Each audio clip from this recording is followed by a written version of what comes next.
Hey guys, welcome back to Take 5. I'm Jake. I'm Megs. And we're back, baby.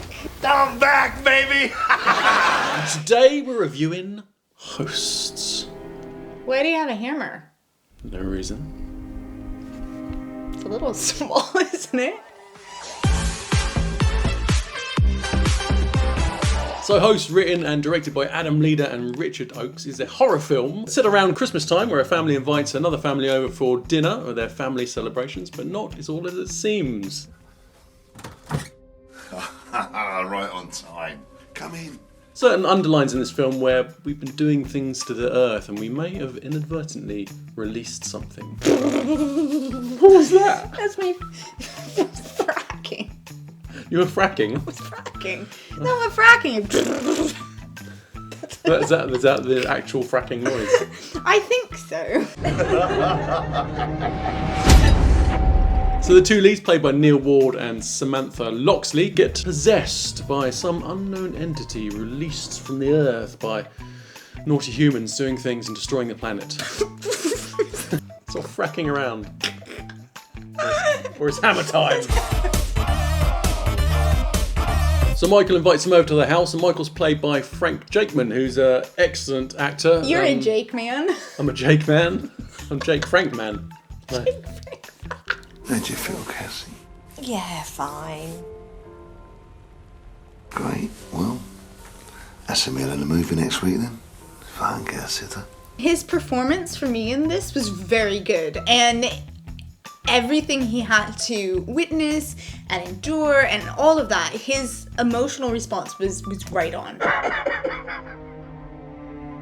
So Frank's wife, Cassie, played by Jennifer Preston, again another outstanding performance. There's a scene with her at the dinner table where she's very emotional. I won't give anything away, but I thought that was really, really nice, really well done. And then, It made me cry, actually. Just pipe down, all right, guys? yeah, Jen's a great actress, you know, really, really good. And again, standout performance. Also, Lee Hunter I thought was brilliant as Eric, her brother. Oh, I love Lee. Nadia's brother, playing Jennifer's son. So he was really good. And he got some really meaty scenes with Nadia and they're trapped in the loft. I'm not going to say too much, but that was really, really cool. Yeah, it's really tough to sort of say what we want to say because we don't want to give this away for you guys, but at the same time, all you need to know is the emotion or the emotional journey, let's say, is a roller coaster of craziness.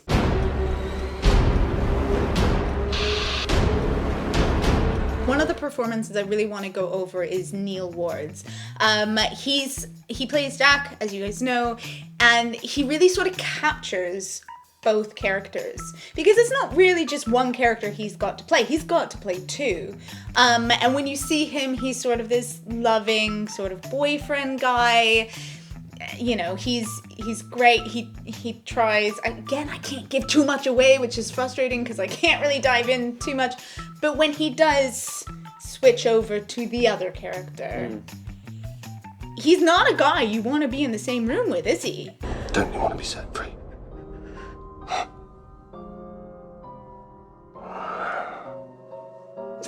He portrays that really well because he's not just like being a bad guy, right? He's something else, and yeah, that comes across in his performance of the things him and Samantha Loxley, the things they both do. That comes across that they're not human anymore; they are something else, and I think that's very different to just being a bad guy, you know.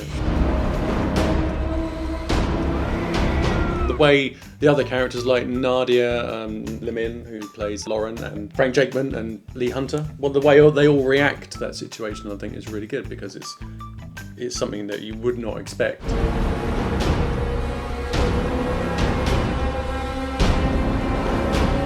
I'm a big fan of Nadia's. I've seen some of the other work she's done, and she's very, like, her facial expressions, how she reacts to situations, things like that. I think she just, every time I see her, she just nails her performance, and I think that's what she's done here as well, especially the interactions with Neil as well, so Jack. Let's all just calm down, shall we? Those two work on screen really well. Yeah.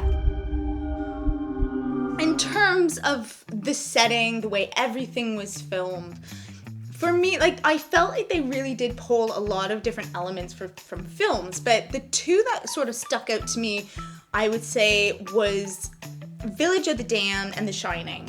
I felt like the camera angles that they used, sort of that creepy house setting as well. They've even flipped some of the images, which I haven't seen done in such a long time. I really like some of the shots in this, like the Dutch angle, the tilt. So it makes it more kind of creepy, and the way the camera moves in, it pans in really slowly onto a lot of shots and down the corridor and things like that. And there's some really nice callbacks, I'll say, to some really good horror films. Also, I really like a creepy television in the film. Oh! Something creepy about an old television. Do you think that's actually their television? That's what they normally use. That's like, they're like behind the times. They're old school.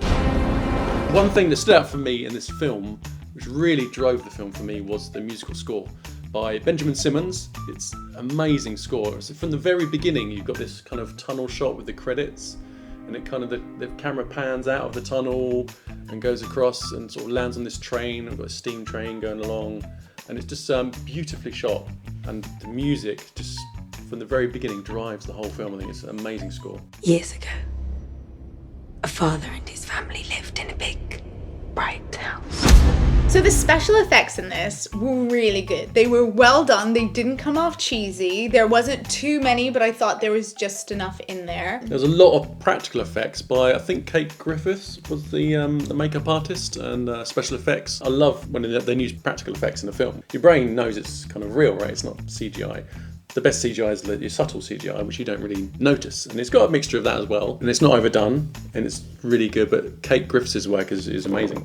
I just like things the way they are. I think one of the greatest things for me is that I'm a big fan of Halloween. I love horrors. I love anything scary. So to actually bring a little bit of Halloween, that sort of scary vibe, into Christmas, which is also scary because of the bills that you rack up.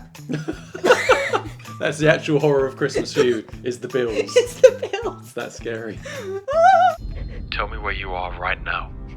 Goes in the whole sort of Halloween sort of vibe. Set in Christmas, not Halloween. It's set in Christmas. So in like real time, it works, but you got Christmas. Do you see? It's not anything to do with Halloween, is it? No, it's got nothing to do with Halloween. But it does have everything to do about sort of your family Christmas going bad. So not Halloween then? No. They destroy everything he loves. This stands out miles above a lot of the brilliant. stuff that gets pushed out there.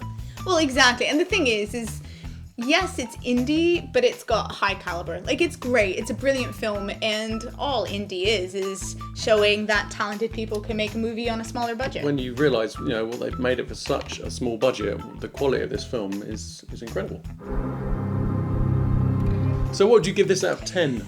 Oh, this is really tough because I know I really enjoyed this. This is actually a film I would watch again, probably again, after I watched it again. And it is a film I would recommend. I would probably give this 8.5 to 9 out of 10 because the acting, the storyline, the setting, everything mixed together was really well done. Really well done. So that's where I would say 8.5 to 9. I thought this was a brilliant indie horror film that stands up there with the best of them. I think it Easily. really showcases not only the actors but also the directors, the cinematography. I think these guys are going to go on to do amazing things, and I could not recommend this enough. I think it's as you say, 8.5 for me. Yeah. Cool. So Host is out in America right now, and you can watch it on Amazon Prime and Apple TV, is it on Apple TV and many other platforms, but it's out in the UK in January. But you can watch it online at Frightfest on October the 24th. Ticket link is in the description below. Make sure you check it out. You can get to watch it in a few weeks' time instead of waiting until January. Oh God, definitely check it out. It's brilliant. It's brilliant. If you don't check it out, it's hammer time.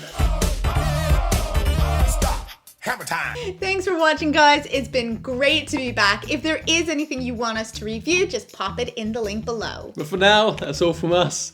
Catch you next time.